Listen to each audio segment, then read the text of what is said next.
Papa got beats making hits on come down. Ooh, you make my high come down. Always tripping when you come around. I'ma have to cut you off, like right now.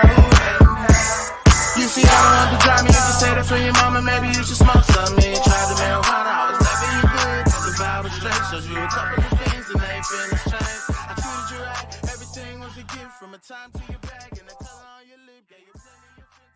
Welcome to the Seahawks Man-to-Man podcast, powered by The Athletic. Shout out to the company. My name is Michael-Shawn I'm here with my co-host, Christopher Kidd. Make sure you follow us both up on the tweet machine. And you know I have to shout out the YouTube channel. Follow us on YouTube at Seahawks Man-to-Man. Make sure you hit that subscribe button. Chris, talk to him. What is up, everybody? It's your boy, Christopher Kidd. Be sure to follow me on Twitter at CKIDD206. And that's CKid206. This is an emergency late-night podcast. We're just going to jump right into it. The Seahawks reportedly agreed to trade Russell Wilson today. It's Tuesday night.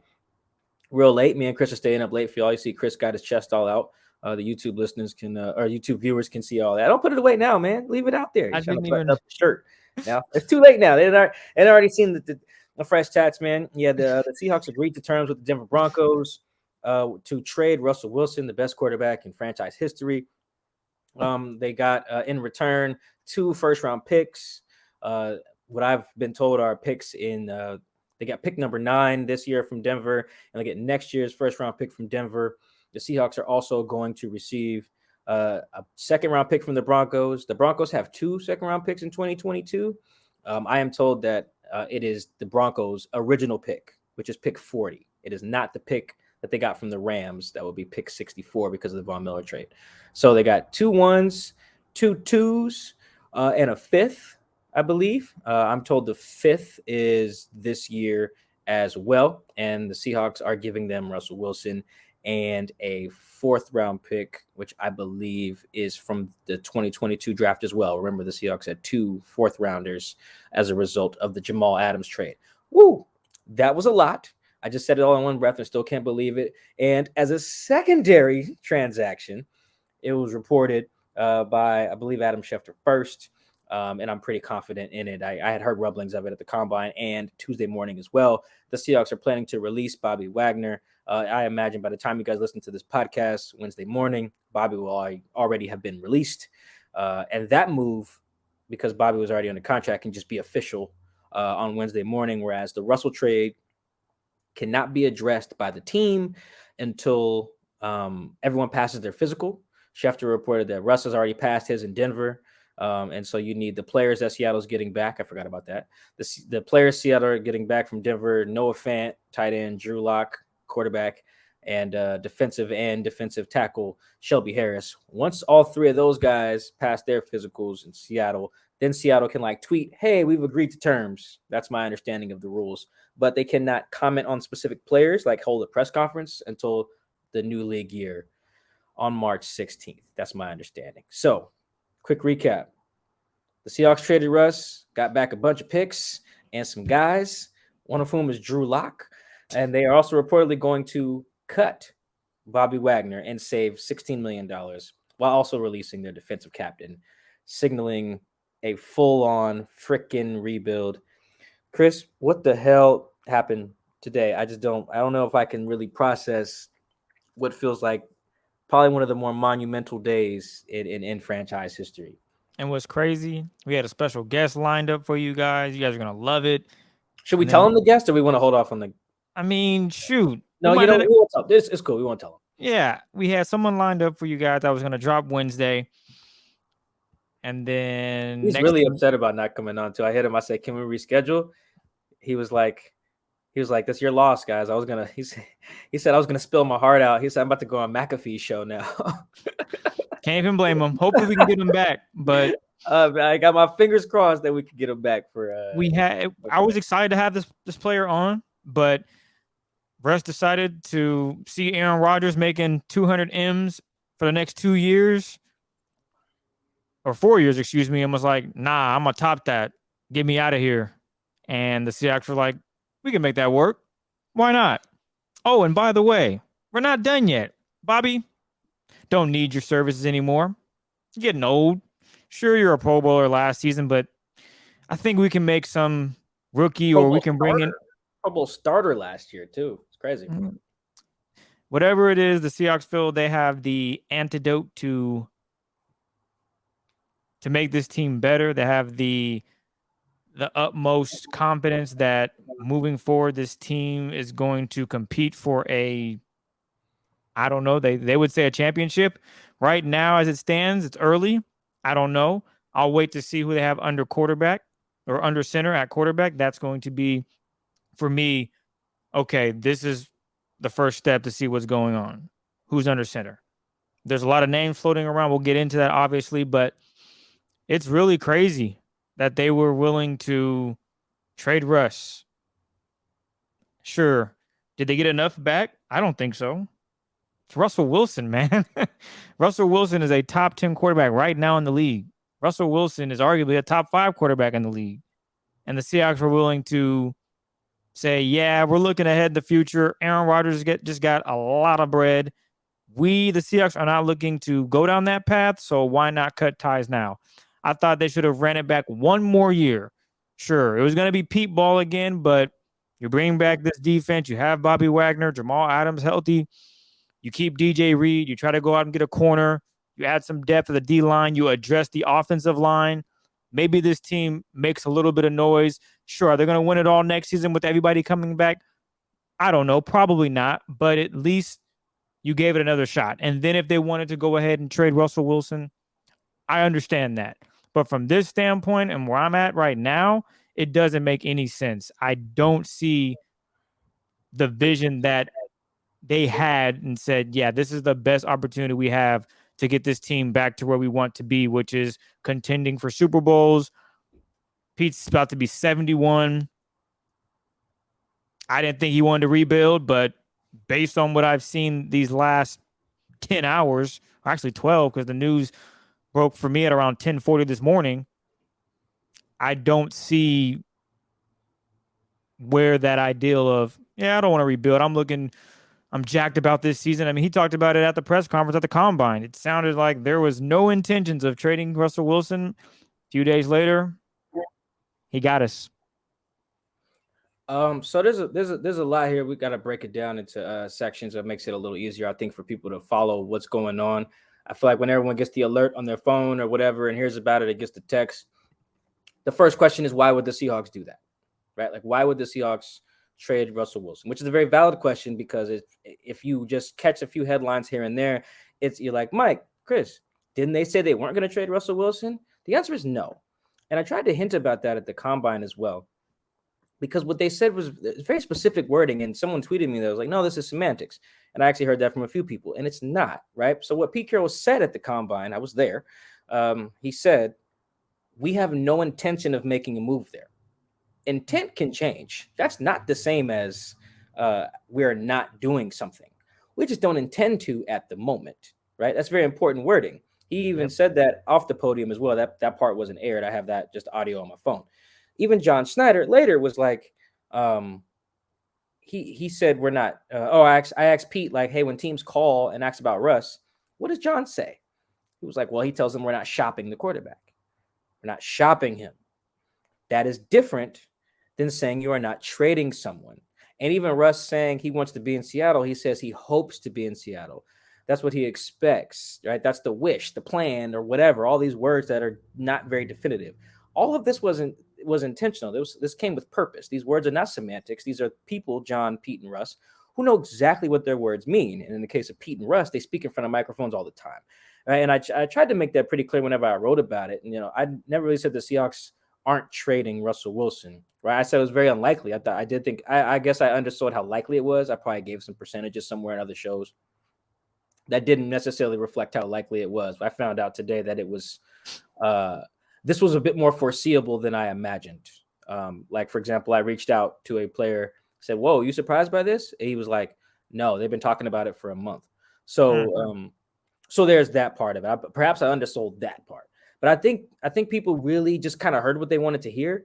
And there were some people in the media just national media even who were kind of feeding it. I think like Mike Florio was one of them. It was like, hey, no, guys, when Pete says we're not shopping the guy, that just means make a better offer. That's what other teams hear. And he was right. And that's what I heard at the combine as well. So I can see why that was Florio's takeaway there. So if you're wondering, Mike, Chris, didn't they say they were not going to trade Russell Wilson? Hell no, they didn't. They specifically never said that. You know why? Because it wasn't true. There was always a way for a team to get Russell Wilson away from the Seahawks. There was always going to be a number or a number of picks or a certain player. Like if John never had it off the table, Pete never had it off the table. Were they actively calling teams like, hey, I'm not sure. But I definitely know if you were a team like, hey, yo, John, this is Howie Roseman from the Eagles. I got blank. John was going to listen to you and maybe even run it by Mark and Russ since Mark had a no trade clause. That's the first part. Don't go into this, listener, thinking that the Seahawks went back on something they had said. They purposely worded their responses to these questions to be able to, when we talk to them on March 16th, say, hey, we said we're always competing, we're always listening, because that was the truth at the time. Now, the second part of wondering, like, well, Mike, Chris, that's fine and dandy. Why the hell would you give away Russell Wilson? That is the one that's a little trickier, and I will do my best to explain here after multiple phone conversations and text messages with people over the last year and a half, not just, this morning. I had a lot of those too, but I think that first I have to say that this is more like a divorce, which is what it says on the screen for everyone watching on YouTube. You can see that, right? Or everyone not watching it on YouTube. It says Russ Seahawks divorce, because that's what this is. It's like a mutual split here. You know how Chris, when someone gets fired, they be like such and such parted ways. Yep. Usually that person just gets fired. And this time it really is legitimately a parting of ways, and that like this side got tired of certain things, this side got tired of certain things, and they decided to go. On the Seahawks side of things, I think we have to recognize this first. And if anyone tells you this is not true, they're stupid. Or they're saying something stupid. Sorry, I don't want to just make that blanket statement about somebody's intelligence. But remember this. The Seahawks traded Russell Wilson because they wanted to. Full stop. If anyone tries to spin it another way, they are wrong. They wanted to do this. Their hand was not forced in the ways that you see, like me and Chris are big NBA fans, and you see like a James Harden or a Ben Simmons or even like Shaq, or Dwight, like LeBron. I guess he's not been traded, but like when players kind of force their way out and it gets kind of ugly and contentious in the NFL, we kind of saw it with Jalen Ramsey, Stephon Diggs. Guys have forced their way out. Russ wasn't doing that. He wasn't doing that.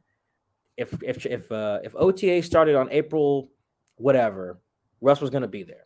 Right? If training camp started on July 28th or whatever, Russ was going to be there. Right? I'm very confident in saying that. Like the Seahawks traded him because they wanted to, first and foremost. Now, why? All right, that's tough. The word that was explained, that was used to me, hold on, Chris, I'm going to Google this. It was hubris. Do I know what that means? Excessive pride or self-confidence. Yes. Cool. All right. We're going to use that word. That was the word that was explained to me. And like, that's what the Seahawks have in this. They're saying, all right, we drafted Russ. He became a star. We won a championship. We won a shit ton of games. We can do that again. We can scout guys. We can draft them. And we can develop them into the players that we want them to be. Remember, this is the same front office, mostly led by John Schneider, that went to Laramie, Wyoming in 2018 to watch Josh Allen throw. And then had conversations with the Browns. Like, yo, y'all got pick 1. We got Russ. Let's talk. Now, those talks didn't go anywhere, but they went far enough that Russell Wilson's people heard the talks. Right? And reached out like, yo, is there something we should know? Why y'all in Wyoming? That ain't just around the way. Y'all there scouting a lineman? No? You're there scouting a quarterback? Well, my guy just led if I'm playing Russ's agent here, my guy just led the league in touchdown passes. So why are you in Wyoming? Right? So remember, this is the front office that did that. So it's never, trading Russ has not entirely been off the table there. And the idea that they can draft another Russ, quote unquote, has never really been fully not on their mind. It's always been an option. Even if it's not been option number 1, it's been there. You know what I mean? I think that's really important to understand from what I've gathered on the team side of this. We call that hubris, arrogance, whatever. But I don't think that the Seahawks are alone in that. I think to be in the NFL, you have to think that you can just replace a player. Oh, I drafted this really good corner. He's hurt. I'll draft another one. I drafted this really good linebacker. He's hurt. I can draft another one. You have to. I think you kind of have to think that, because if you don't, then you get to paying guys because of nostalgia or what they did in the past, and you get stuck in these bad contracts. And you can't do that, right? You can't give out legacy deals. You have to always be thinking forward in this business, even if that leads to a little arrogance with franchise icons, right? Not saying it's okay, just kind of saying what my understanding of it is. Chris also referenced Aaron Rodgers' deal, right? Has that got confirmed yet? I know Pat McAfee said it wasn't true, and didn't Aaron Rodgers say that deal isn't true? Yeah, Aaron Rodgers came out and said the numbers aren't accurate, blah blah blah. So we'll wait to see what the contract actually is, but that's me speculating off of reports from, I believe it was Schefter, all the big dogs basically. Had the 200 mil. Okay, but yeah, reportedly 200 million, 4 years. So, okay. So the reason that's relevant is because I was actually talking to someone about Russell Wilson on Monday, I think Sunday or Monday, when I got back from the combine. I got back Friday. And I was saying, it's crazy, like all this trade stuff. And that person brought up, like, yeah, what people aren't thinking about is that if someone trades for Russell Wilson, they better be willing to pay him $50 million a year. And I said, $50 million? I almost sounded like Chris Tucker in the first Rush Hour. I'm like, $50 million? What? And then that person was like, yeah, like that's where the market's going to go. And that person was like, watch, Aaron Rodgers is going to get a 4-year, $200 million deal. This is like during the weekend. This person said this. And I was like, oh, shoot, for real? Like, yeah. And so I think that while the two things aren't exactly related in terms of the timing, like I think Rappaport had the terms on that Rodgers thing, and then the Russ thing came out like 30 minutes later. I don't think it was like that bang, bang, like that quick, but I do think they are related. I do think that the Seahawks knew eventually we're going to have to give this guy 50 million plus, right? Because look at all the quarterbacks that are going to be up for new deals in between what Rodgers is reportedly getting and when Russell will be up next year, right? That's Kyler Murray, Lamar Jackson. I'm missing one in there. We're missing one. Who else is due for a deal? Herbert? No, he's too young. He's in the 2020 class. Kyler, Lamar, Rodgers. Okay, even if that's it, that's 3 guys that could top 50 million, right? Like, so by the time Russ is up, now granted the salary cap will go up because of all this TV money, Russ could be looking at like $55 million a year, right? Which is crazy, right? But that's the cost of doing business by that point. So I think that I guess Baker could do that too, but I don't think Baker. Hell no. Yeah, no. And I can't think of any other quarterbacks from the 2019 class that are any good. So I would say that that factors into Seattle's equation too. Like, I feel like a lot of people probably watch Russ the last, like, I don't know, year and a half, and it's like, that's not somebody I'm giving $55 million a year to. And you know what? I disagree, but my point is to relay what the Seahawks can like confidently say here is like, yo, if it's trade him now versus 55 mil, let's see what we can get. And I think that all of this factors into why, if you're the Seahawks, this is a move that you do. I'm not necessarily justifying some of those moves. I'm just saying, because people are going to want to know, Mike, why would the Seahawks do this? And the Seahawks can't speak until March 16th. And not to say I'm their mouthpiece, but like that's my job, right? We're a Seahawks reporter. So this is kind of what I've gathered from like dibble and dabbling into people who are kind of familiar with their thinking. The dangerous part of that, obviously, is Chris and I know it's ugly out here for quarterbacks. Like if for Have teams you looked? Dog, look at what's out there right now. There are teams out there going to talk themselves into giving up assets for the rights to start guys like Jimmy G and Carson Wentz, not signing them as free agents, giving up assets. That's the type of market we're in right now. Mitch Trubisky's, Marcus Mariota's, those guys could be starters in 2022, and the Seahawks know that and punted on their guy For basically to see if they could pay someone else or the number 9 pick. That is like, as much as I can relay kind of what I think the Seahawks are thinking here. When I sit back and read it all, I'm like, it's terrible. Yeah, I'm not really sure where y'all going. And the players they got, we'll get into the trade conversation too. The players they got back, like, come on, man. Like anybody who's watched Drew Lock in Denver is not. What are we doing here, guys? Like that's Schneider looked me in the eyes and was like, yeah, I want the fans every year to feel like we can win it all every year. Well, not with this roster right now. Excuse me? You want them to think what now? When you want to start who? That's what makes me think that, and this is where I guess we'll pivot before we get into why Russ would waive his no trade clause for Denver. That because none of that makes sense on paper, because none of that makes sense to you, right, Chris? Like all those reasons, none of them like really add up to why you actually do this deal. No, I understand where you're coming from, but even then, I still want to see this team play it out, as I mentioned beforehand.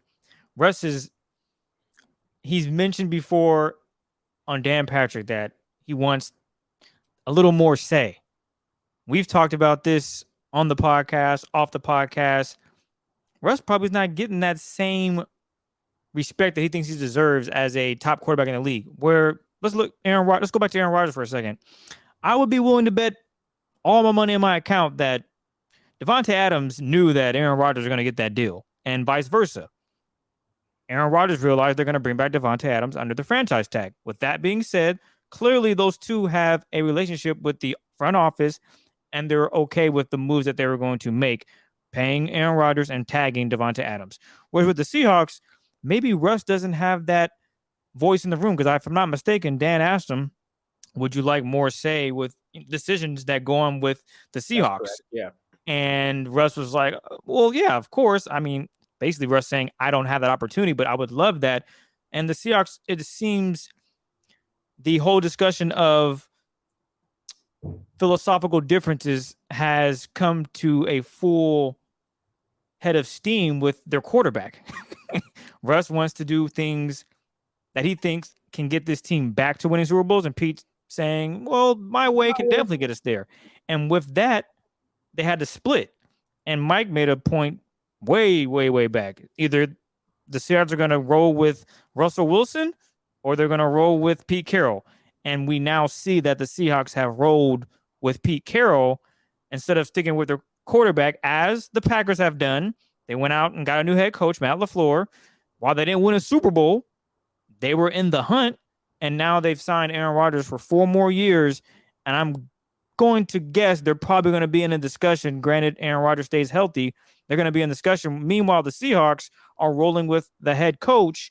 And right now on March 8th, you guys are viewing this on the 9th, of course, it doesn't seem like this Seahawks team is going to be better than they were last year.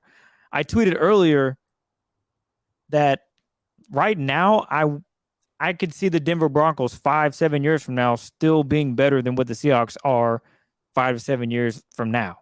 There's no one that the Seahawks are getting that I think will be better than Russell. Sure, I hope I'm wrong. I hope that they end up drafting some guy and he is a stud.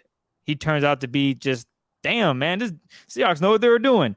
But all signs point to, yeah, we've seen this story before and we know how it ends, and it's not going to be good. But hopefully I'm wrong. Hopefully this is the year that things change, but why give the Seahawks front office and Pete Carroll that luxury of saying they can get it done this year when they really haven't in I don't know how long. I mean, I guess the most recent draft where they did well was DK and getting Jordan Brooks. Those two guys, right?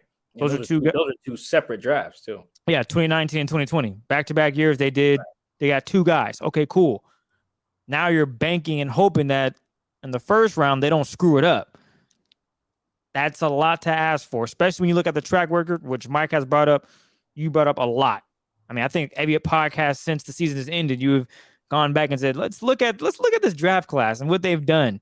It hasn't been pretty. And now you punt on your starter quarterback, who is arguably one of the best that the Seahawks have ever had at quarterback. He is.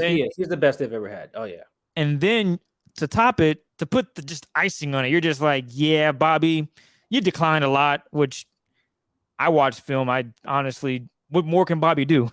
He's teaching guys on the fly.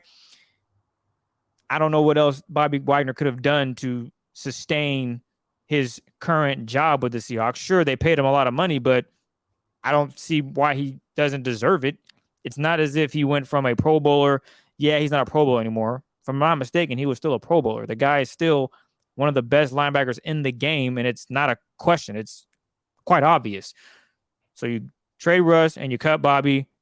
It feels like an entire rebuild, and I'm not so certain it's the right move. Am I trying to understand why the Seahawks did it? Yes, but I keep going back to it. It just doesn't add up for me personally. So I want to get to Russ's side of this because that's really important. I really don't want this to because here's the thing I've kind of gathered, and we have a story that's probably out by now in the Athletic by Wednesday morning, but that dives into it. I really think the tricky part of this is I feel like both sides of this want the other one to seem like it was their call. Like I think like the Seahawks, I get the sense this is not necessarily anything anyone's told me, but I just get the sense the Seahawks wanted to feel like Russ wanted out, which is true. He waived his no trade clause, right? And I was under the impression that he would only waive it for Denver. I didn't hear any other teams who would waive it for. All right, so that is true. But I also feel like from Russ's view, he'd like us to believe like they didn't want him anymore. And I feel like both sides just need to own it. You got tired of each other. That's okay. That's okay. Like, I mean, well, it's kind of not okay. But like in terms of just like two people disagreeing or two sides, that's okay. You can have disagreements. You can just say, hey, this isn't working anymore. It's run its course. It's been a decade. Let's dip.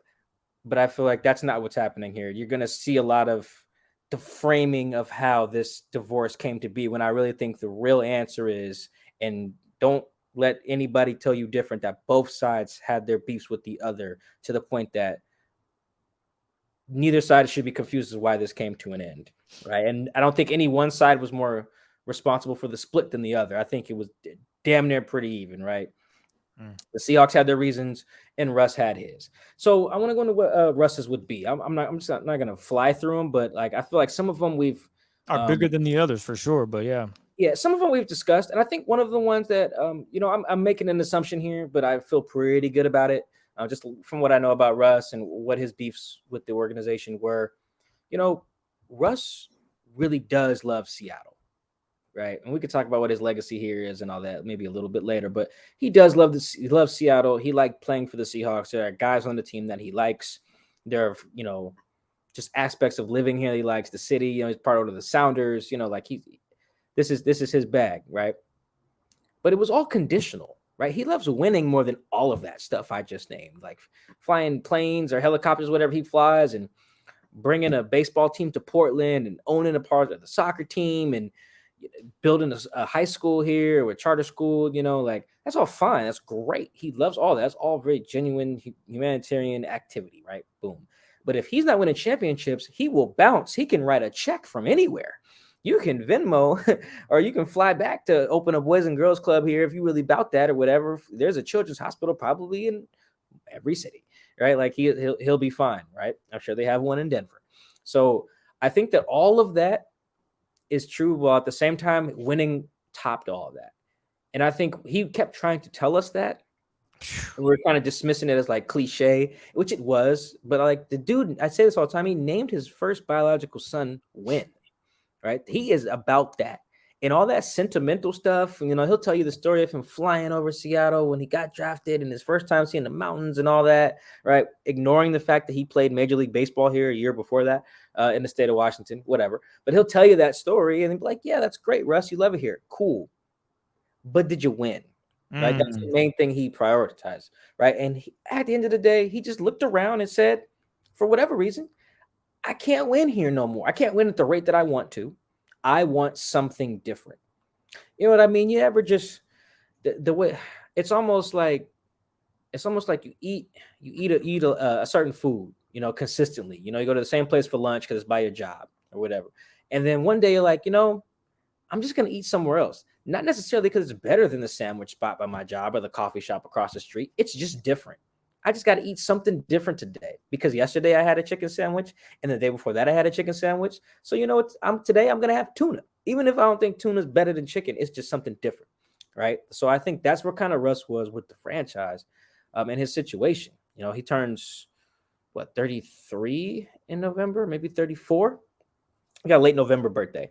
But think he just wanted something different, right? Like, even if it's not immediately better, I can't promise that. I don't even know the Denver coach's name off the top of my head. I know he came from the Packers.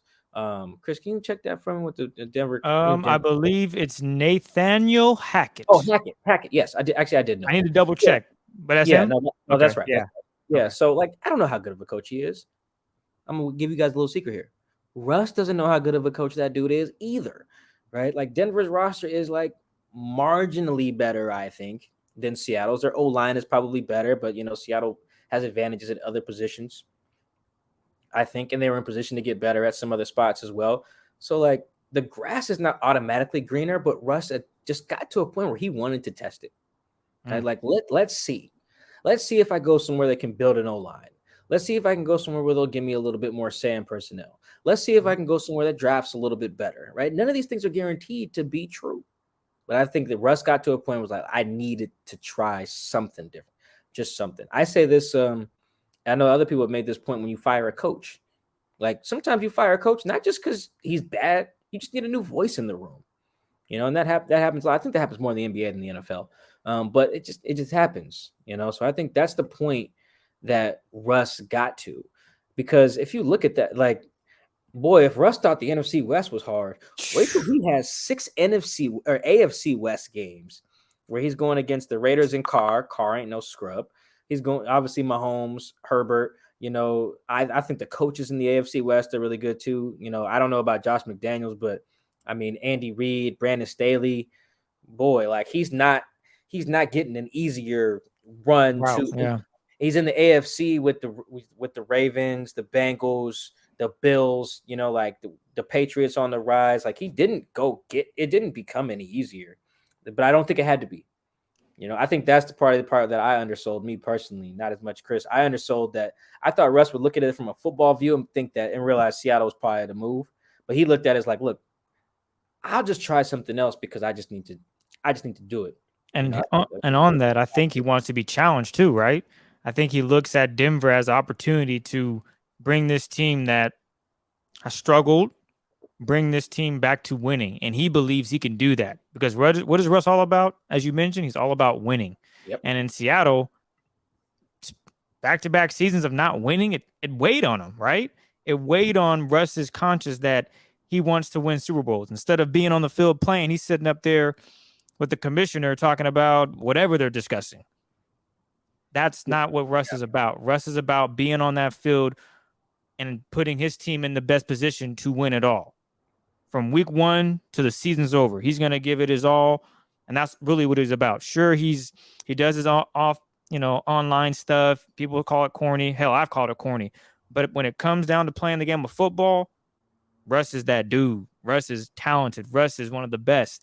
And I know a lot of people are probably excited that he's gone. They're tired they think he's a narcissist, whatever the case may be. When it comes to throwing that football and competing, the Seahawks fans are going to really miss that because you can't replicate that. If you could, there would be a lot more Russes in the league than there are Andrew Locks and all or Drew, whatever the guy's name is. You know what I'm talking about. There would be a lot less of them. Yeah. Yes. So all that being said, Russ was fed up. Back-to-back years of not winning. Another year of philosophical differences. The offense not being what it could or should be. You saw glimpses, but ultimately it didn't come together the way Pete saw it, the way Russ saw it, and they agreed to split ways. Yeah, I think, and I think there's, we talked about this, I think, last year when we put out that story that ultimately led to Mark Rogers, Russell's agent, giving those teams to Schefter, that there was some very notable, it's not just like bland, there's some, not bland, I should say, there's some specific things that you can obviously point to that if you're a Seahawks fan, you can see what has led Russ to not really trust the vision that the Seahawks have, right? And we talked about this. There's I would say there's like 5 or 6 inflection points in this storyline, right? One of them is after the 2017 season when they didn't make the playoffs. That seemed like the right time to kind of transition from this run first offense to making Russ the centerpiece of what they were going to be. Cliff got hurt, Cam got hurt. They never played again. They cut Richard Sherman. They traded Michael Bennett. Marshawn Lynch had already retired. Earl Thomas did the come get me thing, although he was still under contract for the next season. Like, it seemed very clear that in a year where Russ led the league in touchdown passes and accounted for all but 3 of the team's offensive touchdowns that year, that it was the time to kind of make that shift. And instead, it seemed like there was more of a shift to, and not just from Russ aside from it. I feel like everyone could see these things. That was more of a double down on Pete. You know, he fired Chris Richard, fired Tom Cable, fired Daryl Bell at the time, right? And was like, all right, cool. New coaching staff. Let's just, make some tweaks here and there. The other inflection point is the Dallas playoff game. The birth of Let Russ Cook, essentially, were just one of the more frustrating playoff losses, obviously, other than Super Bowl 49, the Seahawks have had in the Russell Wilson era. That game stunk. I've went back and reviewed it, and I actually think that the team has a bit more of an argument than people lead on in terms of game script and all that. But it stunk, and it pissed Russ off. It pissed other people in the offensive room off. It didn't sit well, right? And that's why it was so frustrating. That's why Let Russ Cook was such a breath of fresh air, because it seemed like Pete was getting it, right? It did, and then Let Russ Cook died, right? It died. Not only did it die, Pete killed it. Man, walked in there after, I forget which game they lost. Buffalo, yeah, it was Buffalo. Maybe the Rams game the next week too. Either way, he was like, look, we're going to run this thing. Okay, guys, we did the Cook thing for a little bit. It was cute. We're losing now. We're going to run this thing now. And I know people will point to, well, Mike, look, the numbers didn't change. They still threw it at a high rate in the back half of that season. Yes, guys, they did. You are not wrong. That does not dismiss the fact that Pete came in there and killed the dream, right? He did. He'll tell you he killed the dream. The coaching staff will tell you he killed the dream. The players will tell you he killed the dream. At least the Russ Cook, the dream. He did. And their offense looked out of whack, right? Pete was saying, do one thing. They weren't. The guy whose job it was to run the offense got fired, and they put in the press conference that basically he didn't do what I said, and he didn't plan on doing what I said, right? So I know that the numbers don't line up to, Mike, they didn't just run it a bunch in the second half. Well, no. And that's why Shoddy got fired. Yeah. Right? There's a reason it was out of whack, right? Another inflection point, right? There was all these moments. I mean, even this past year, right? Like week 1, we've talked about this, I think, on the show before, that the way the offense looked against the Colts, that first game was just magic. And Russ just kept coming back to it and kept saying, Week 16. So how Russ starts this conversation. So he'll be like, I think about, Russ likes to say, he would always say, I think about week 1. I think about that first game. I think about that Colts game. He always does it. He looks up when he talks to. It's week 16, Russ. Yeah, but like, bro, you're talking about this in week 15, right? You know why? Because he's trying to tell us, guys, we're not doing what I was told the offense was going to look like. And that gets frustrating, right? If you expect it to look one way and then it just doesn't, and you lose games and you feel like you're wasting time on your legacy. Remember, Russ is also a big legacy guy. He mentions legacy a lot. He wants to play for however many years, 15 more, win 3 more Super Bowls. He wants to throw the most touchdown passes ever. He wants to win maybe the most MVPs ever, or at least win one. He has all these goals. And if he feels like he can't get the personnel control to help, he can't get the offensive input to help, then why keep doing this? Why keep running into this wall? Why keep checking the fridge even though it's empty, right? There ain't going to be food in there the 10th time you check it unless you go to the store, right? Like Russ got tired of doing that. He just decided to go to the store. I'm killing it with the analogies today. I think that if I put my Russ hat on, there are all these moments that just lead to this, and that's before you get into, the offensive line acquisitions or lack thereof in free agency, the lack of quality offensive linemen drafted. Before we even get to that stuff, I just think there are all these moments that everyone who's been a Seahawks fan can point to, and that you can point to and just imagine how Russ would have felt, right? Like imagine how frustrated every Seahawks fan was watching the Dallas playoff game. Now imagine being Russ there. Right, like he's twice as pissed of it as any of y'all. Even if he's not hammered, drunk like some people probably was by the end of that game, because that was a Saturday night game too, I believe, in Texas. So I think if you're wondering if the first part of you sees the trade, and Mike, Chris, why would the team do that? All right, we covered that. All right, Mike, Chris, then why the hell would Russ want out? Right now, that's probably not as much of a mystery, but I think there are some legitimate things that we can really point to there. And I just think that he eventually just gave up.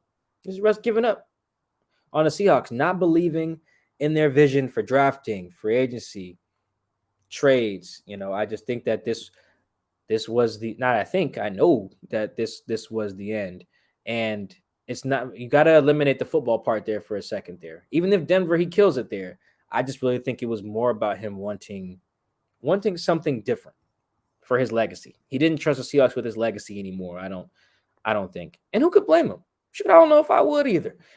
These guys, like you said, Chris, they probably wasn't going to win in 2022.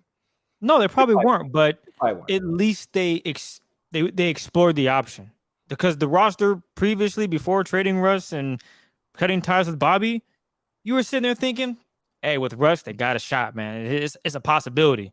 You fix up that offensive line. They didn't have a lot of draft capital, but John Snyder always finds a way.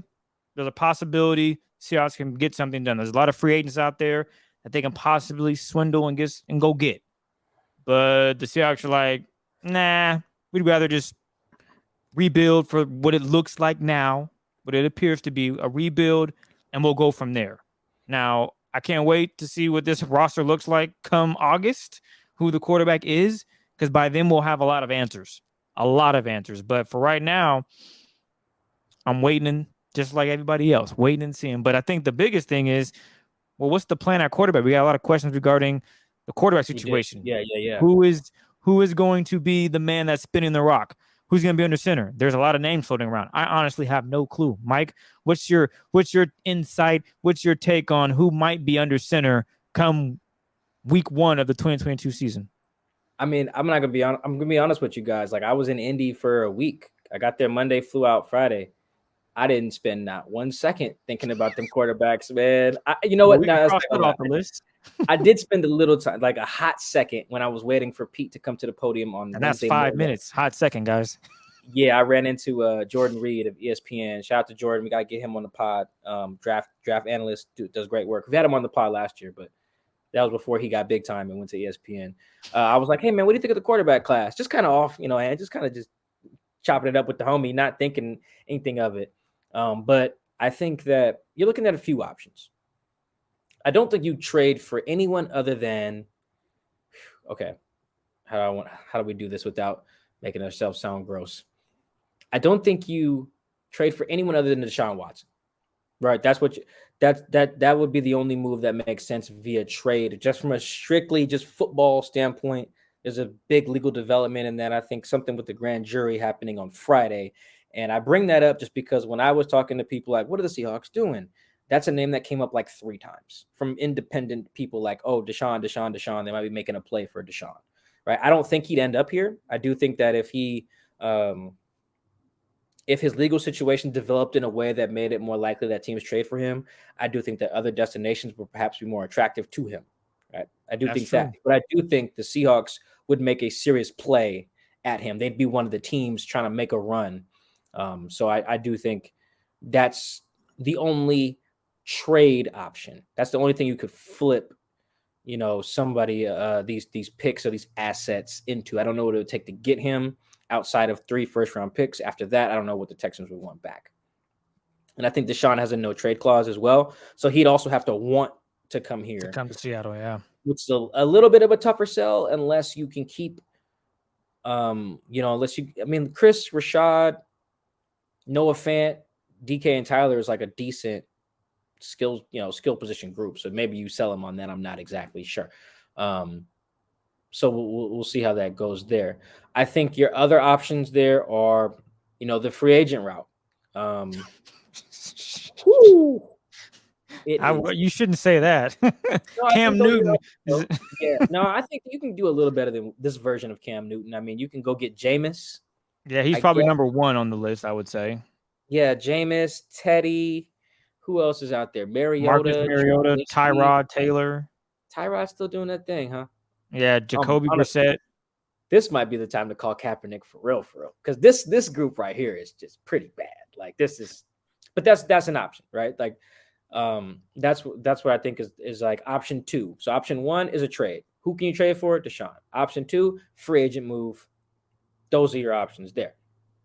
Here's where I think that where I think the Seattle's leaning. It is a rookie.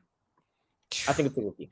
I just think that there's been too much indication that they've liked some of these classes. Like I brought up that they looked at the quarterbacks in the 2018 class and were gonna take Josh Allen if had the high enough pick. A year prior, it came out on draft day that they would have taken Patrick Mahomes if he'd have fell to them in the 2017 draft. I don't remember where the Seahawks were picking originally. I think it might have been 26 that year. If he'd have fell all the way to 26, which he obviously didn't, it was reported that day, not later when Mahomes got hot, like that day, I think from Rappaport, that they would have taken him. How the hell would Rappaport have known? Why? Because the Seahawks would have had to done their research and felt good about it.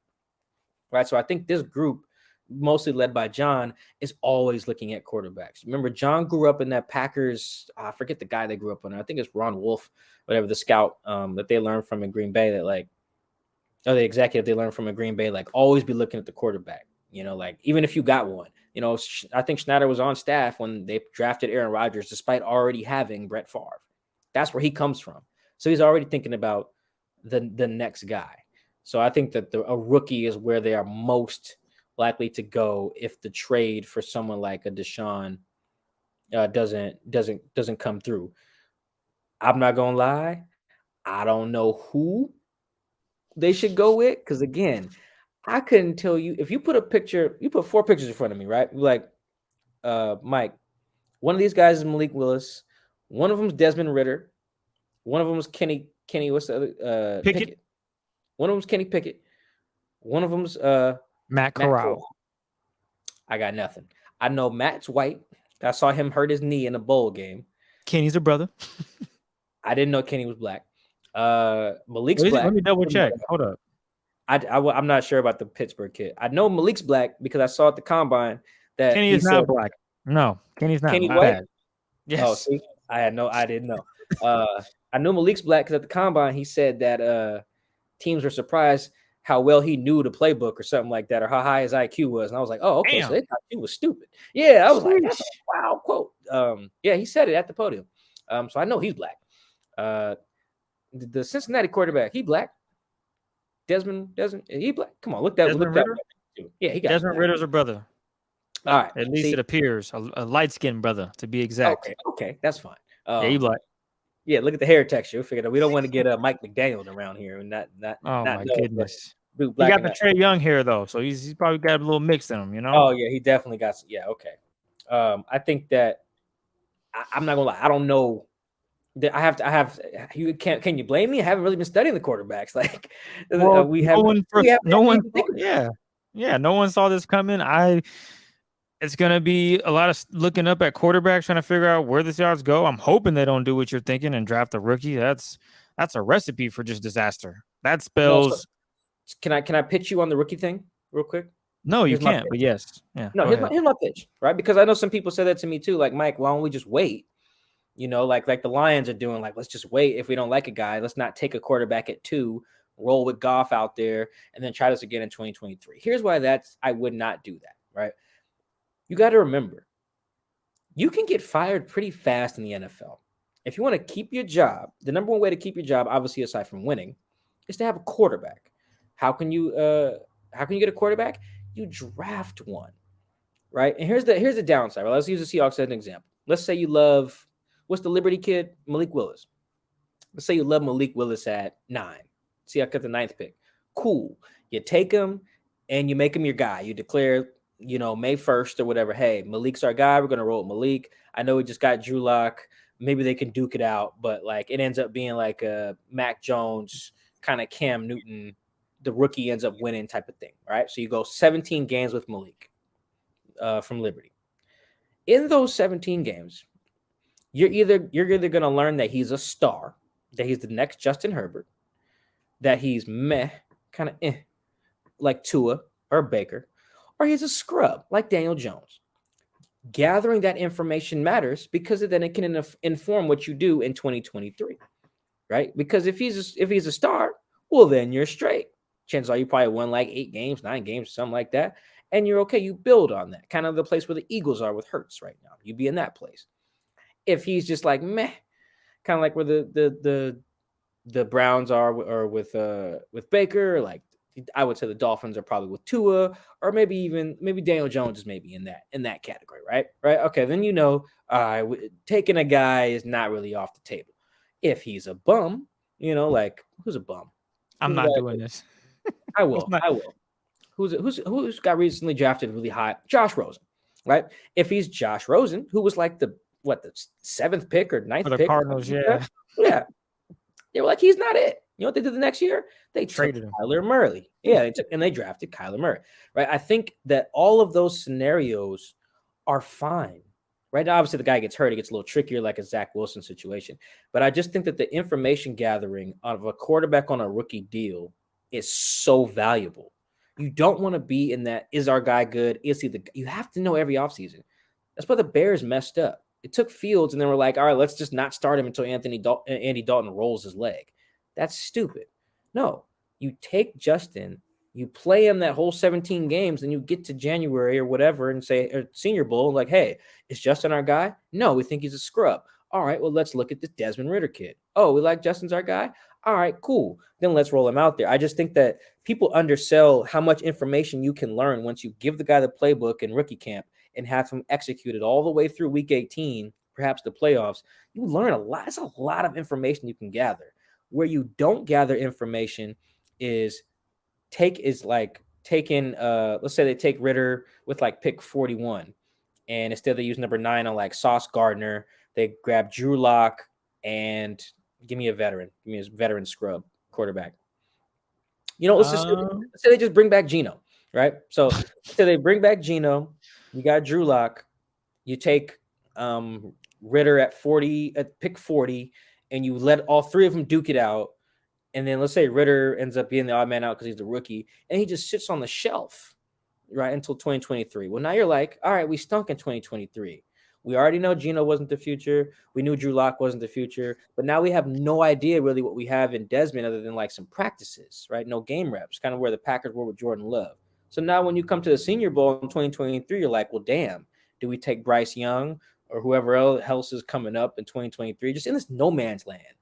And that would be my sell and that's probably what John Snyder's thinking as well. Like, let's get a guy and let's see if he's the dude, because if he is the dude, then we got to do for the next 10 years, like they literally just had with Russ. If he's not, you ship his ass to somewhere else and you draft the next guy. That would be my pitch for taking a quarterback, because you're already not going to win in 2022. Let's just scrap that.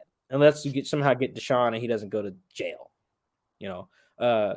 Unless that happens, you're almost guaranteed to be no better than 3rd in your division. So if that's the case, I think it behooves you to use this time to get a rookie quarterback and see if he's a stud. Take a guy every year until you find a freaking stud. And if you do, you're set for however many years. That's my pitch on taking a rookie. Well, good luck with that. I hope that works out for the Seahawks, because the original plan was to win now. That plan does not have the Seahawks winning for the next 2-3 years based on what you just said. Hopefully they have something in the motions. I'm assuming not hopefully, I know they do. Or if they wouldn't have traded Russell Wilson, they wouldn't have cut Bobby Wagner. So I guess we could just discuss now why the trade package wasn't better. What was missing? Let's get into that.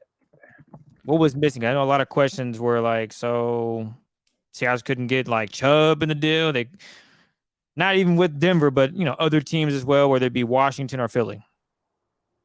Yeah, I think so.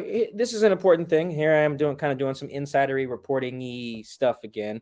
I think that, so what I've kind of gathered is that Washington and Philly, I don't know if anybody else off the top of my head, but I do know what I've heard is that they made offers, and that part of the reason that those offers didn't get entertained further was because Russ would not go there.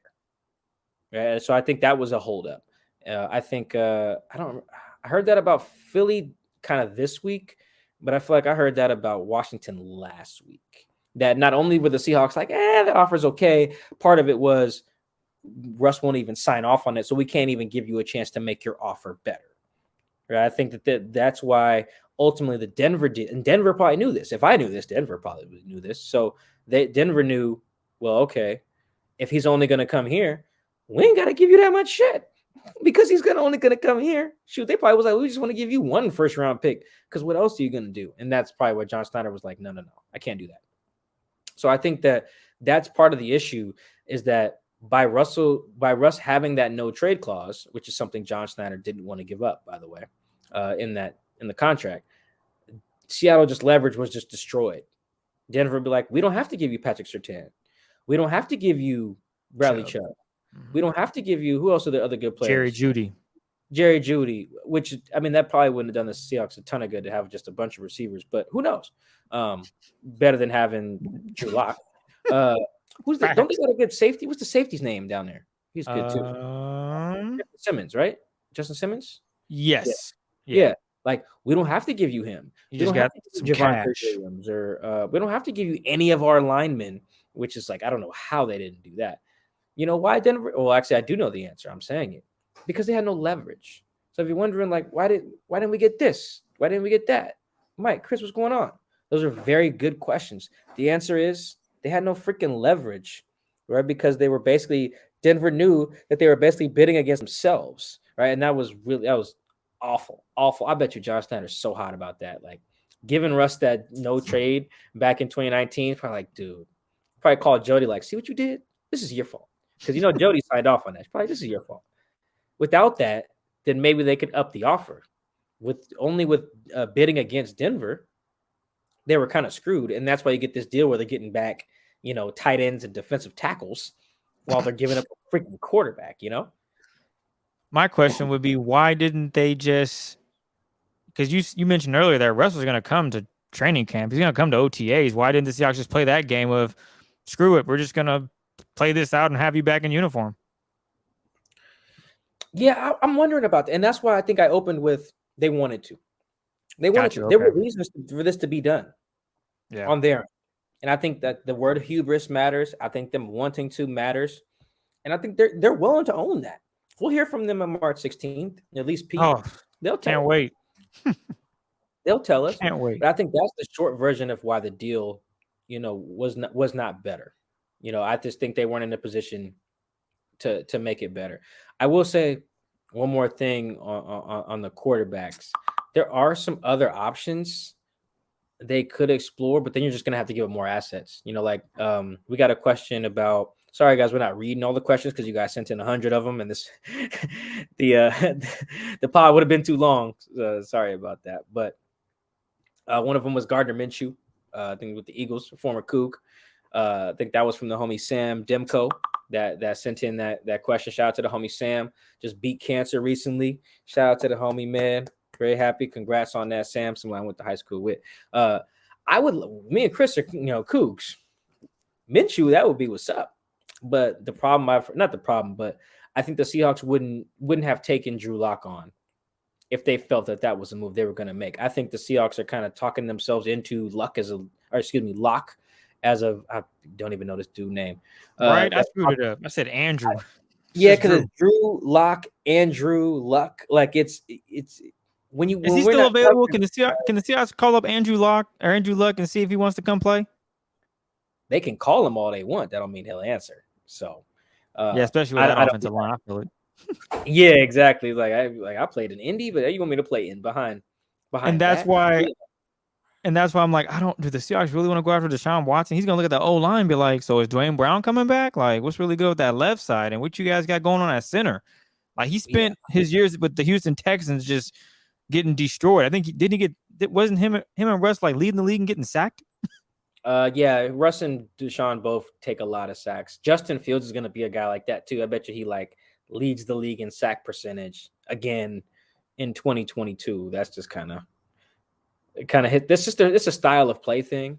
Oh yeah, absolutely. A lot of the sacks are on Russ and Deshaun just holding the ball and trying to do a lot, but not having a good old line also plays a big role in that too. Oh yeah. I think. Well, let's. Now we got to get to our boy. Yeah, we got to get to the. I don't always say what's up to. Let me back up here. I don't have a relationship like you do with Bobby, but when I see him, it's all love. Yeah. It's going to be weird when I go to training camp. Hell, I'm trying to think. Do I even want to go to training camp? Like, Like I got decisions to make here, man. I got a lot of time to think. Like, what am I going to training camp for? Who am I going to go out there and see? I don't know what this roster is going to look like. But the Seahawks, they released Bobby Wagner the same day they traded Russell Wilson, and a lot of questions. I'm told it's coming. It's okay. So let's be I think politically Schefter correct had it. here. I can't really remember. I haven't heard it yet. I reached out to someone, and I reached out to multiple people.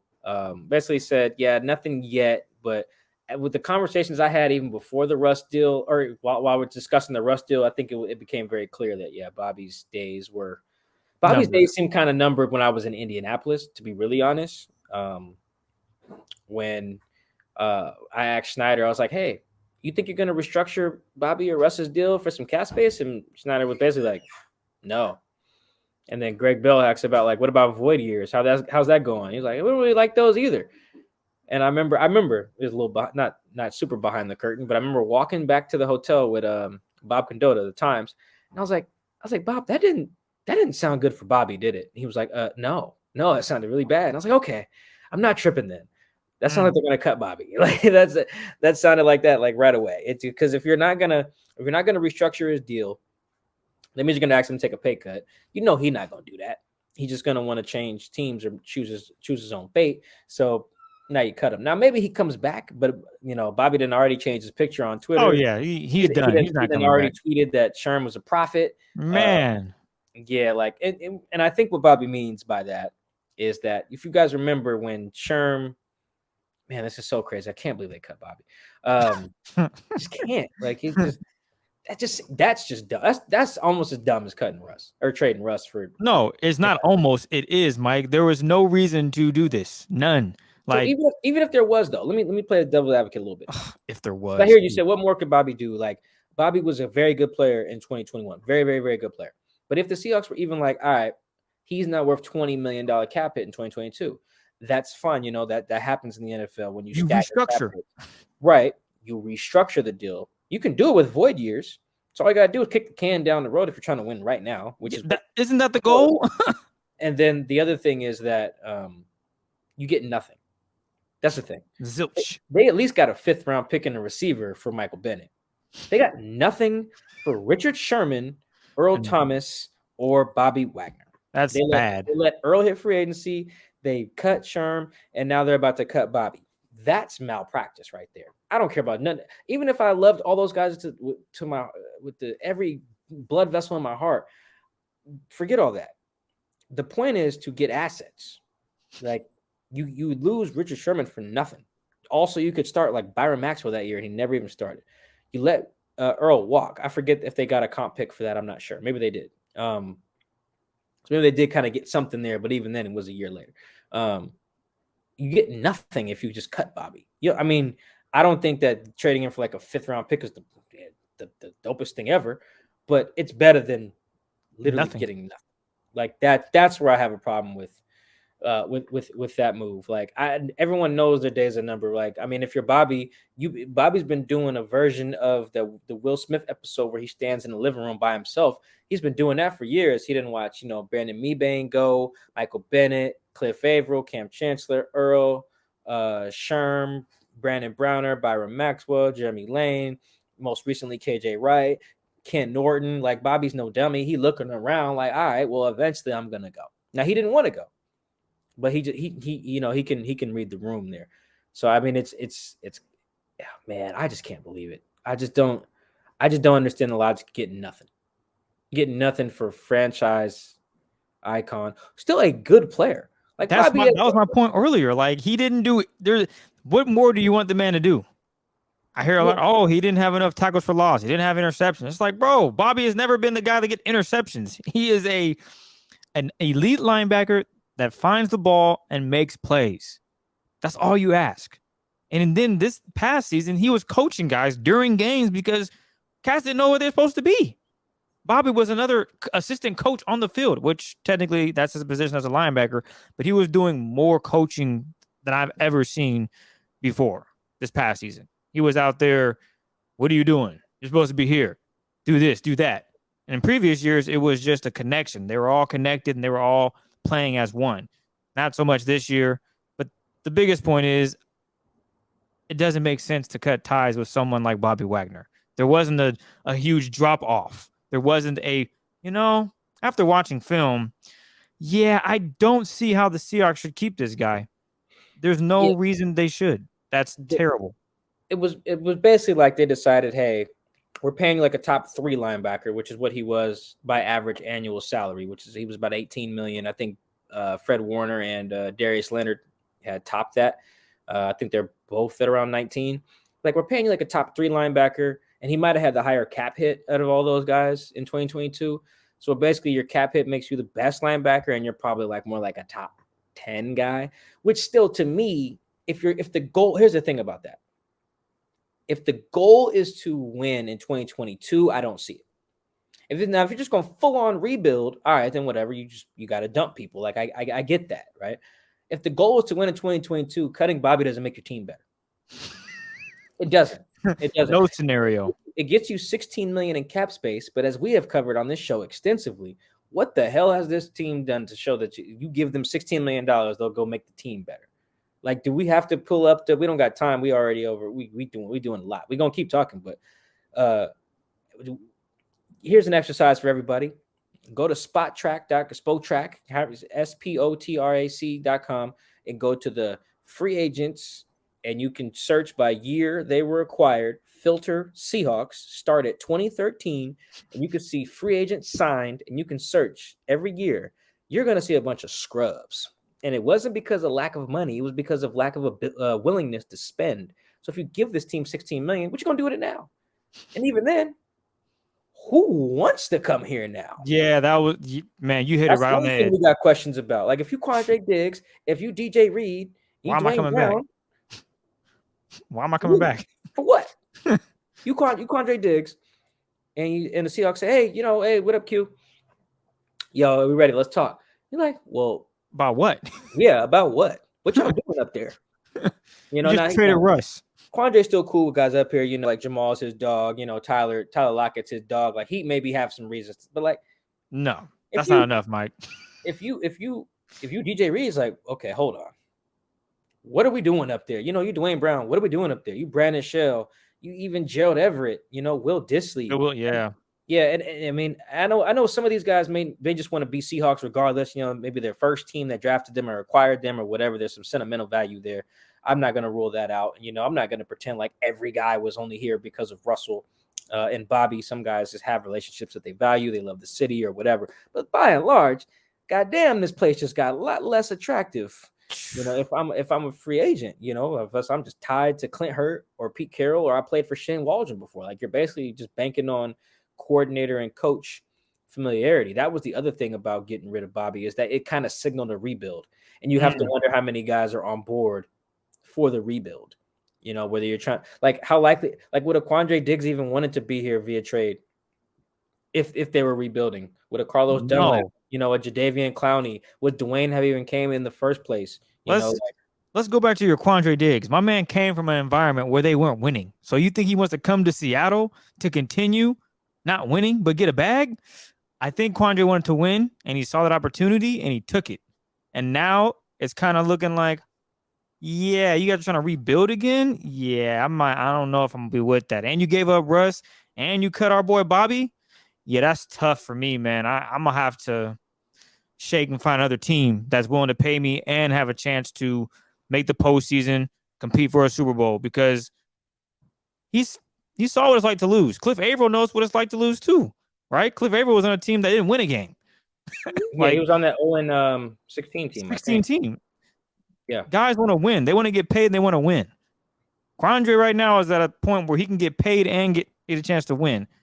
I don't foresee him saying, I'll take the bag and stay with Seattle. If he does, kudos to Diggs. No, I want him to come back, but yeah, I think everyone does, Mike. I think everyone listening right now is like, oh, please, Diggs, don't be that guy. Don't leave. But look around. Like you mentioned Will Smith in the scene of Fresh Prince of Bel-Air. He's looking around and the house is empty. Quandre Diggs is at that point right now. Bobby's gone. He faded away. Russ is fading away. He's looking around like, yo. Jamal Adams is there probably thinking like, damn, this is where we're at with it. Like, they traded for Jamal Adams, and now everything is like crumbling right before him. Like that's crazy. Yeah, it's definitely like I just remember being so hype about the idea of like, I think it was like Shaquille Griffin, Quentin Dunbar, Jamal, and Quandre. Be like, oh, this is money. That actually could have been a good secondary. And boy, it's just Didn't want to pay Shaq. Quentin Dunbar couldn't stay on the field. yeah, that's the thing about the front office that like I get the idea of like, okay, we can't just pay everybody, right? Like I mentioned earlier, there's a bit of arrogance or self-confidence, hubris, whatever you want to call it, in part of being an NFL GM because the lifespans of the players are so short that you have to be able to think that you can just reload on the fly, which is fine, but they haven't. Like that's my thing. It's like, all right, we don't need to re-sign Shaquille Griffin. We can get another guy. Can You you? didn't. Well, Well, they Trey drafted Brown. Trey Brown. Yeah. But But look at what they had to do prior to that, though. Akello Witherspoon didn't right. work out. Sidney Jones, we're waiting to They see. didn't even get Sydney till like the end of the preseason. So I mean, people get our point. If you've been following the Seahawks, you get the point. They try to replace these guys. That we can trade Frank Clark. We can get another elite pass rusher. No, you can't. No, Didn't work out too well. Not going to draft one at least. Oh, we don't need to pay Earl Thomas. We can draft another free safety. No, you can't. Like, I understand moving on from players. That's part of the business. But if you can't consistently replenish, then why are we paying you? I think you said it perfectly. That's my thing. If you don't have a plan moving forward without that player, probably shouldn't do it. Right. And with Richard Sherman, that's the issue. They didn't have a plan. They were like, Richard, we appreciate what you did. We're just going to cut ties. What's your plan? We don't have one, but we'll figure it out. We know we can draft someone. And what did Richard Sherman say on his podcast? They haven't had a Pro Bowler since at corner. I think that sums it up. And sure, Richard Sherman only had one more right after he left. Only one. But that one more is better than what the Seahawks have had. I think the Seahawks would love to have Richard Sherman that one more Pro Bowler year versus not having him at all and playing these musical chairs at cornerback position and having to find someone that doesn't fit Pete's scheme, but Pete's willing to gamble with his own security and go out and grab a DJ Reed who played really well in the Seahawks defense last season. But now, as we just mentioned, looking around, DJ's like, so you trying to do what now? Yeah, I don't know about that, man. I might hit you with might be out of here. So I guess the next one is.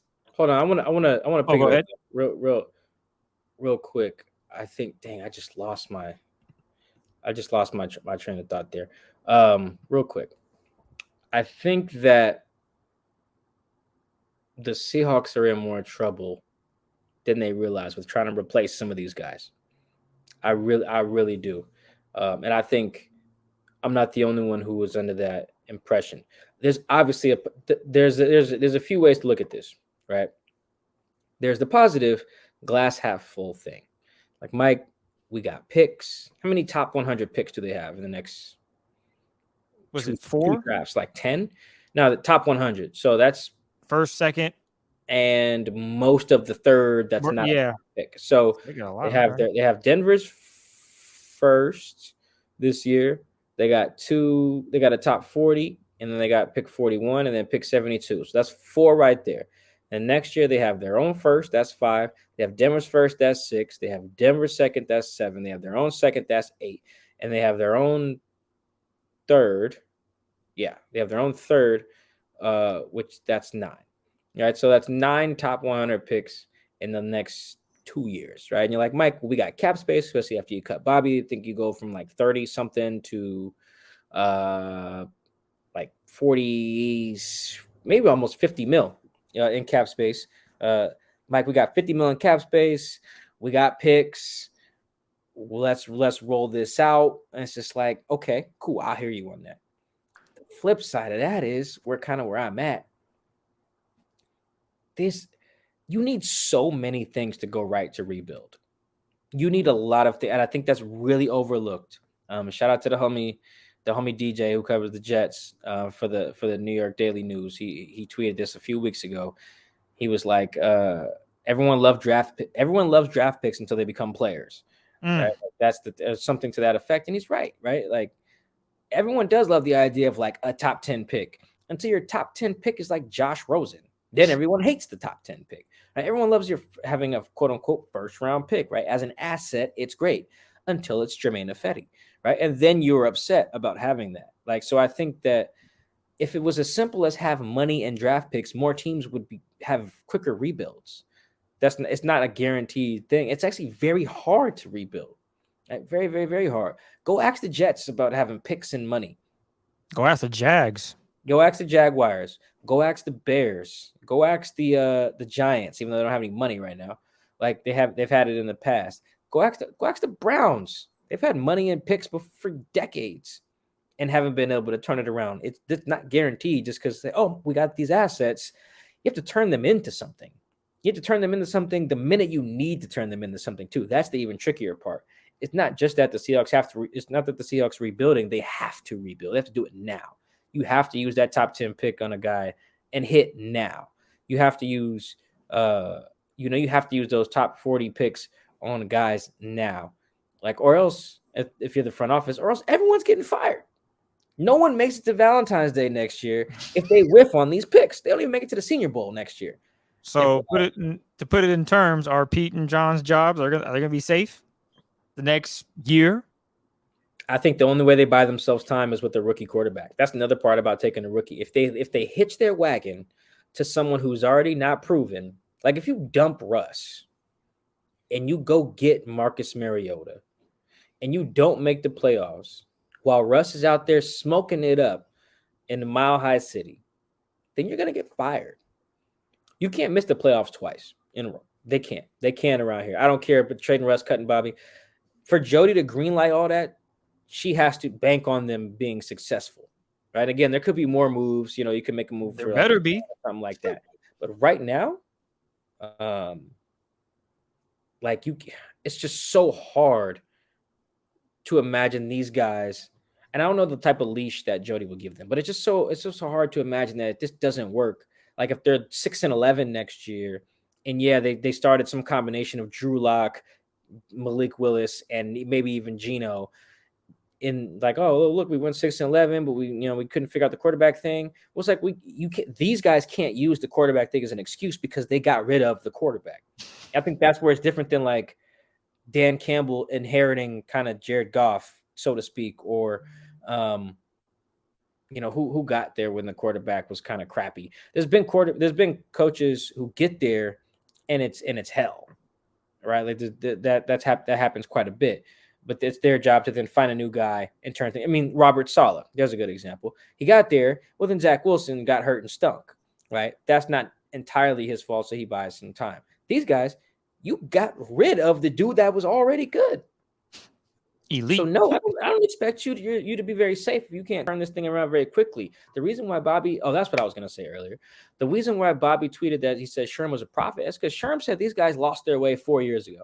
And all I've been hearing from people around the who were on those teams or around those teams, whether they covered them, they coached them, or they played for those teams, those 2012 to about 2016 Seahawks, or even a little further. All I've been hearing for like the past, I want to say like year and a half, maybe 2 years, is that Sherm was right. That's why if you know how you can search things in your text messages, if you go on my phone and you searched Sherm was right, it pops up from like 8 different people. Right? And it's not just me just pitching it and saying, hey, do you think Sherm was right? It's people actively saying it, right? Like, because he said they lost their way and they proceeded to lose their way. Now, they won some games along the way because they were putting Band-Aids on bullet wounds, and masking some issues with trades. But ultimately, they were misguided. Like I sent this is I guess he's current. Someone current in the organization. I sent them the screenshot of Schefter's tweet that the trade for Russ went through. And all he did was love the image. And didn't even respond. Just loved the image. Right? Like, why? Because some people are like, yeah, that organization is they're not moving right. Like some people in that building are not feeling what's going on. So that's what I was going to say earlier was the reason that Bobby said that, because he's not the only person to say that. Not the only person to say that Sherm saw this coming, right? And it's not even all those people that like Sherm. Some people who don't even like the dude were like, yeah, no, he is right. He did have a point. Like, these guys, they're in trouble, man. I don't think anybody's job is saving. We might get traded. He might try to get us up out of here. As much moving and shaking is going on, man. I just don't see a quick way for this to change. It can change, but like, it's really hard to rebuild on the fly like this. And this organization, to me, has not been awarded the benefit of the doubt. I think they're just going to turn it on the minute they need to. Well, the last one that we got a few questions about is the quarterback situation, but a thing that Pete always talks about, and that's always competing. So how does this new team, with whatever they're going to have, because right now we don't know who's going to be the quarterback, how the hell are they going to compete with what they got? How are you going to run this team? Yeah, so this is kind of like everyone's kind of also wondering, yeah, what now? What happens now? Guys, I don't know. No, I do know. Okay. I'm over here. Unless they get Deshaun, unless they get him. And I think that I keep throwing that out there as if it's like a very simple process. There's a lot to unpack there with what's going on with Deshaun, but I'm just going to talk about the football aspect of it and assume he can play. It just makes it simpler for the terms of this discussion. I think that unless they get him, no one survives this. No one. I really don't think so. Everyone, though. I could see like Jody selling the team a few years from now, also selling the Portland Trailblazers too. I could see that. I could see Pete getting booted, John getting booted, whole scouting department, coaching staff, whole revamp. I'm serious, because this is the type of thing. How many people survive coming in with no franchise quarterback, getting a franchise quarterback, trading the franchise quarterback, and then surviving through the rebuild? Hell no. Hell no. No one survives that. I just think that they're really. I really just, for their sake, I hope, not for their sake, because I don't want to make that seem like a threat, but like, people have already been like showing me love for like, man, Mike, you kind of been on this the whole time, and it's just like, yeah, and I'm gonna be on their ass some more if they trade Russ only to stink.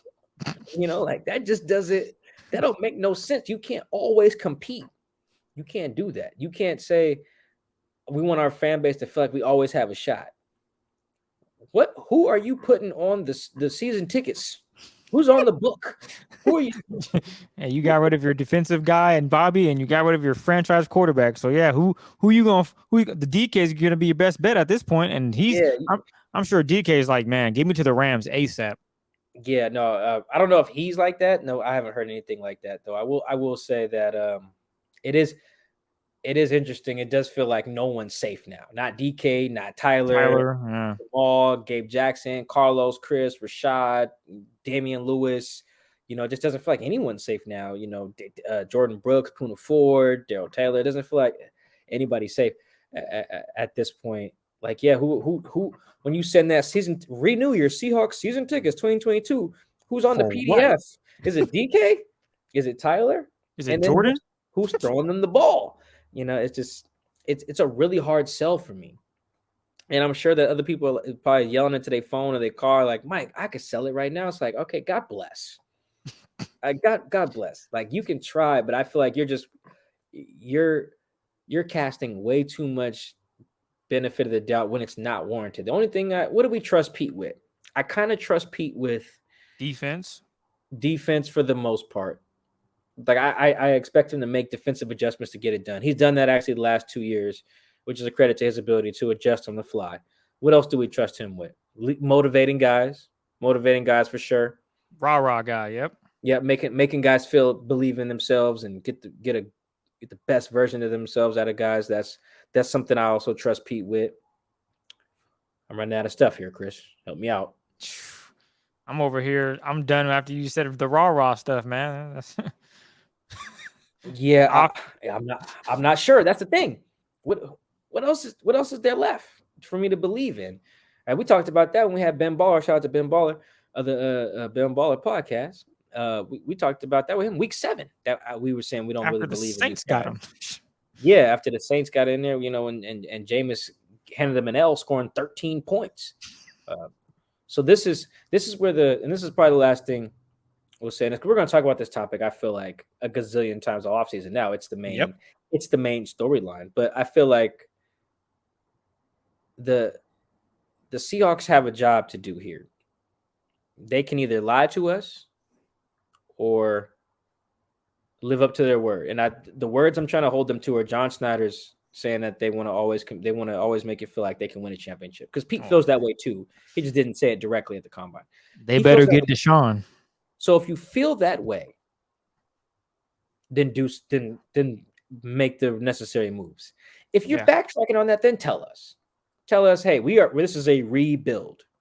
If they try to sell it as anything other than a rebuild, everyone's getting fired sooner than I thought. And I don't want that. I don't want everybody to just get the boot. Just like I tweeted that I wouldn't be surprised if Bobby ends up in the NFC West, just like Sherm did. I don't necessarily want that.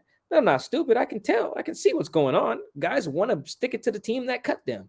You guys Seahawks fans haven't figured that out from all the players that they've acquired from other teams that want to go off against their other squad. Like even whether it's Byron Maxwell with the Eagles, to DJ Reed with the Niners, to Jamal with the Jets, to Quandre versus the Lions, like to Sherm signing with the Niners, like guys, that matters to guys. Oh, I can play the team that didn't believe in me 2 times a year. Well, bet, sign me up. I'm just kind of projecting because that's what I've seen over the years. So the Seahawks have a job to do. Either you're gonna live up to the words that say you're gonna have a team that competes every year, or you're gonna tell the truth and say this is a rebuild. Expect us to suck in 2022 so we can get Bryce Young or whoever. I don't know. I definitely don't know quarterbacks going a year in advance. So there's 2 paths there, and this by trading Russell, or at least agreeing to terms to trade Russell, because who knows what could happen with these physicals, and by basically letting Bobby know that his days are numbered, whether via trade or cut, whatever it is. By doing that, they bet so much. Pete and John and Russ helped them do this. They bet so much on themselves, and boy, that is one hell of a gamble. That is one hell of a gamble, and it is more as I'm an odds guy. I hashtag never gamble, but I check the lines and the spreads on it damn near every game I ever see on TV. The odds are in favor of this going very poorly. It are. Strap in, folks, because I think the next 12 months of Seahawks football might be some of the diciest shit we've seen in quite some time. Might be time for me to have my first drink, Mike. What do you say? No. This. Whatever you drink, because for those who listen to the podcast for the first time, Chris has never drank alcohol before, like ever. So the first thing you have, you're gonna hate. It's gonna be so nasty to you. Like I don't wish that on you. I don't wish that on you. Well, what we're going through is just as nasty, man. Yeah, no, it is. It is. This is nasty. DJ texted me. He said, "You about to learn what it's like to cover the Jets." I said, "No, I don't want that." All the times you done teased Jordan about going, with the Panthers, and they had a rough few years. She gets to the Rams, and it's a little shaky with Jared Goff. She ends up winning the Super Bowl. Yeah, we can't have Jordan on the pod this year, man. Hey, Jordan, we can't have you on. Jordan Rock Reed, that is. Yeah. No, I mean, I've always been appreciative of covering Russell. I've told people that Russ is the moneymaker around here. Like, I'd never wanted to see him leave because selfishly, it's just good for my job. Although, I mean, I'm about to do a bunch of radio and TV hits all week now because they traded him, but that only lasts this week. Anybody gonna call me next week? So there goes the moneymaker just left. I feel like people who's covering the Warriors when KD just bounced were like, well, damn, there go the money. The money just left. It's like everybody in Tampa right now. It's like, damn, Brady gone. Shoot, what we gonna do now? That's kind of where I'm looking around at right now. But I mean, we're gonna cover every angle of this. I really do think the next pod we should do. We don't got time right now, I don't think, but I think the next one we should talk about. Maybe I'll write a story on it first. Is Russ's legacy in Seattle? Because the last few years have kind of opened my eyes to it being a lot more complicated than people think. And I think a lot of people in Seattle who maybe listen to us, subscribe to The Athletic, or read Field Goals, or Seattle Times, whatever. They have a good feel, but I feel like the masses don't realize how complex it is. Like Russ might get a statue outside of Lumen Field or whatever, but I don't know how many guys are going to show up to that statue unveiling that he actually played with. You know, like it's a really complicated, and there's multiple reasons for that. It's not just hate or angst or jealousy. It's layered, and I want to get into those layers, and we can't do that on this pod because you eventually got to edit this, and we both got to go to sleep. But man, it's a lot, Chris. We are in for one. We're gonna have to study quarterbacks now. I'm gonna get you some Willis tape. Something that I wasn't planning on doing this offseason. I was thinking offensive line, center for the most part. Now it's like I gotta look at everything, man. Nothing's off the limit. Nothing's off the table. Nope. Receivers, and maybe not receivers, running backs, offensive tackles, linebackers. They need it all now. Safety. Yeah. Oh my goodness, this is. Oh man, Marquise Blair, get healthy, man. Buckle up, man. Buckle up, y'all. It's gonna be one hell of a ride in 2022. When until then, we appreciate you guys for tapping in. Yes, to the Seahawks Man to Man podcast, the emergency Russell Wilson Seahawks divorce episode. We appreciate you guys. Make sure you subscribe on YouTube. We appreciate the love. We appreciate the support. We see all the messages, the DMs, the tweets. We see it all. The Instagram love, whatever, YouTube love. We see it. We appreciate it. We appreciate all the questions. We appreciate all the feedback. Everything. We would not be doing the show if you guys wasn't rocking with us. Stay tuned all off season because we're gonna be busy as hell now. Yeah. Thank you, Russell, Pete, John. Thank y'all. We're gonna be very busy. So that makes you follow us both on Twitter. You guys want to follow Chris? You guys know where to follow me. Appreciate the love. And we'll be back next episode. Hopefully, I don't trade nobody. That's the hope, man. We'll catch you guys later. We out.